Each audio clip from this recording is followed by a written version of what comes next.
اور پانی اس آگ کو کیا کرے گا؟ بجھا دے گا۔ جب غصے میں ہو تو کیا کرو؟ پانی پی لو تاکہ شیطان کی لگائی ہوئی آگ بجھ سکے۔ یا رسول اللہ، اور فرمایا کھڑے ہو تو بیٹھ جاؤ،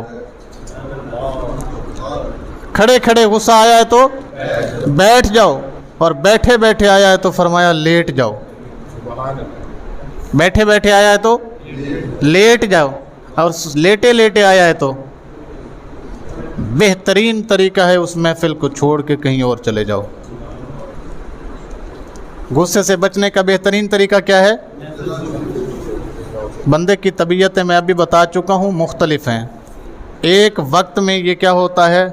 دودھ سے بھی زیادہ میٹھا ہو جاتا ہے، شہد سے بھی زیادہ میٹھا، اور ایک وقت ایسا ہوتا ہے کہ زہر سے بھی زیادہ کڑوا ہو جاتا ہے۔